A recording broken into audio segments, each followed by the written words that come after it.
Big Goodwin here, and eventually we will like, subscribe, share, all that good stuff. Help promote and rank up my channel. So if you haven't heard, the Marvel Cinematic Universe is bringing back the best live-action Spider-Man character of all time. And we're in for quite a ride. So, not that one. They've already done that one. We all know that one. But, no, not that one. Not that one. Not that one. No, not that one either. Electro!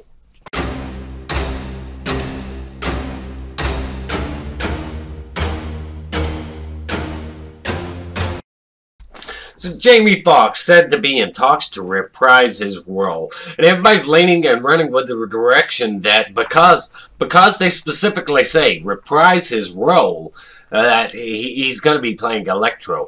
But to me, it doesn't make much sense because Electro was absolutely terrible and nothing like the character in the comic books. And it was just this watered down, needy, clingy, pathetic version of Electro that I'm surprised Jamie Foxx would even sign up for or wouldn't push back against to try to change the direction of the character. Jamie Foxx is a pretty damn good actor, and I grew up watching like the Jamie Foxx show. I've seen him in that Tom Cruise movie that it was sort of, I can't remember what it was called, but he was driving him around in that cab and Tom Cruise was killing people at us, and this dude was just like, man, how the hell did I get in this situation, and how the hell do I get out? So, you know, I'm no fan of race-changing characters and all that, but beyond that, you know, I could look past that sometimes and be like, all right, that's a good performance, but I still would have preferred if you didn't race-change the character. A perfect example of, you know, somebody that's a great actor, but I'll still perform well, but I'm not cool with playing the part, is the guy they got for James Gordon. That dude's a great actor, absolutely. I know that his performance will be good, but I just don't like the fact that they had to go and race change the character because, you know, they could have found an actor that looked the part, not just was able to perform the part. But they always like to run with, you know, we hired the best person for the job, or diversity matters. There's always some excuse in there. But Jamie Foxx's version of Electro was nothing at all remotely like the character in terms of look and behavior. He just had the same power set and name, but the character was absolutely just god-awful. And so if he is coming back as this character, now mind you, it does say he's in talks to reprise the role, but maybe they got it wrong. Maybe they got it wrong. Maybe he's actually supposed to be playing Kraven the Hunter. Maybe he's in talks for Kraven or something like that. However, he could be Electro, and they could be going this direction, which would lean towards that the multiverse is going to have a huge effect. What WandaVision and the Doctor Strange Multiverse of Madness is going to have a huge ripple effect that will play out in Spider-Man 3 with Electro being there, being present. And this could lead into a whole SpiderVerse thing. And they've already alluded to the fact that the Sony and stuff, they're connected. Vulture is going to be in Morbius. So these movies are connected.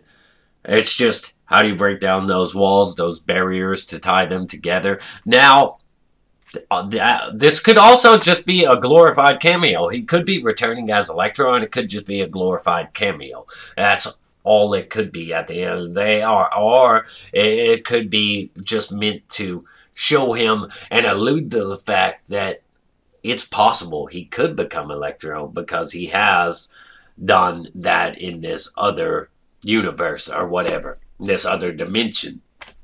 So there's a lot of things that are unknown about this, and there's a lot of things that could surprise and shock people. It may not actually be Electro, despite the fact that they say he's in talks to reprise his role.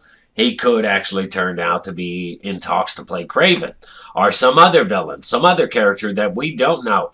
But If he is Electro, I would tend to think that this is them leaning into the multiverse to compete with DC, who's running with a Flashpoint that's going to have multiple versions of characters and all that. And they did spend the last Spider-Man movie talking a lot about the multiverse and other dimensions and all that, so it would not be a surprise at all. Will this lead to some kind of live-action Spider-Verse where you'll actually get Andrew Garfield and Tobey Maguire? Well, that would be pretty incredible, but I don't think it's ever going to happen. However, you also have to factor in that the crowd they like to please would be very upset if they came out with a Spider-Man movie that had 3 Spider-Men and they were all white.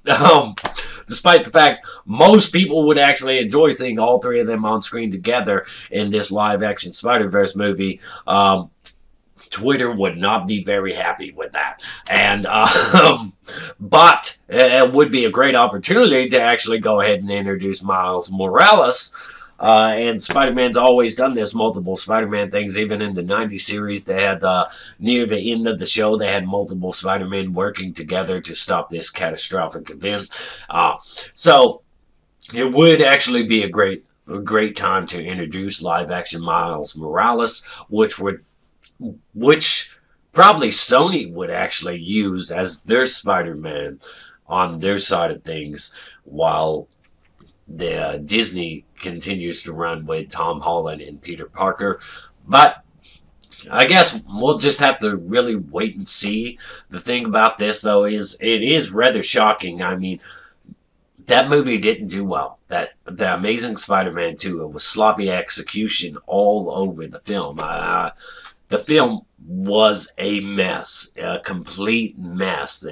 And there's another concern that this film is going to oversaturate itself with villains, much like The Amazing Spider-Man 2 or Spider-Man 3 did. People are already expressing concerns that this is going to repeat the same thing. I haven't been fond of these Disney Spider-Man movies. They just don't feel like Spider-Man in terms of all the iconic things in relation to Spider-Man. The world, Tom Holland does a great job as Spider-Man, but the world he's in, it just doesn't feel very Spider-Man. Like, this is going to be the first one where we're actually in the wider area of New York for a large part, and this could absolutely have to do with Sinister Six, so it might have a lot of villains in it, not just one, and it would make sense because Tom Holland, Peter Parker, Spider-Man, he's on the run after J. Jonah Jameson. Out of them, he's going to be on the run while villains are popping up to try to take him down. So, with this style of story, it wouldn't feel oversaturated at all if multiple villains showed up and he fought one at a time that were trying to cash in on this price that's on his head. It wouldn't be off-putting, really. You could do that easily. You have him defeat multiple villains throughout the movie as he's on the run trying to clear his name or whatever, because they're just popping up to try to cash in, and then you could do a whole Sinister Six thing where they want revenge on him or whatever. I don't think this is going to jump straight into Sinister Six, because it does feel like there's more going on here, and they do want to lead into that multiverse direction.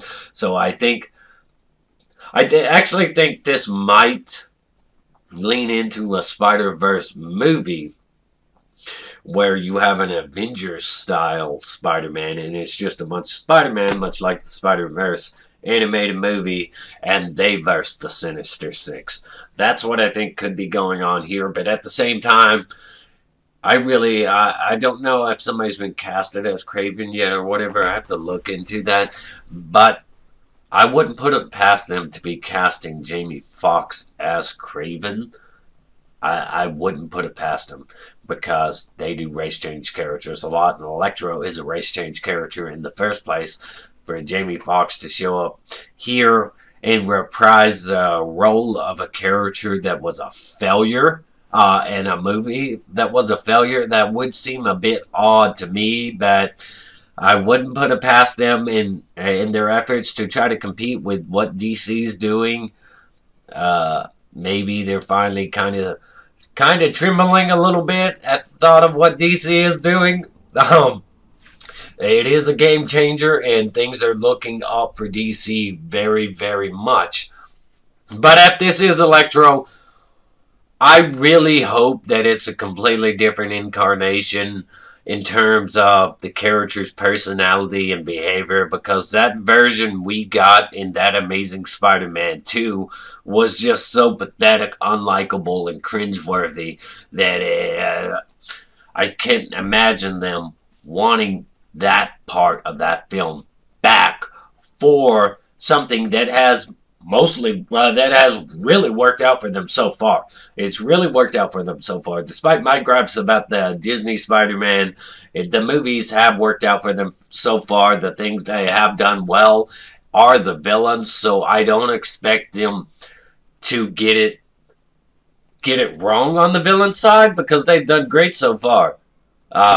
So, I don't know. We'll have to see. Let me know your thoughts and opinions down below. Comment, like, subscribe, share, all that good stuff. Let me know what you think of Jamie Foxx in this role, if he is playing Electro, or do you think he's actually going to play Kraven, or has somebody else been casted as Kraven? I got to look into it and find out. Big good one here. Eventually, we will stay awesome. Rock on.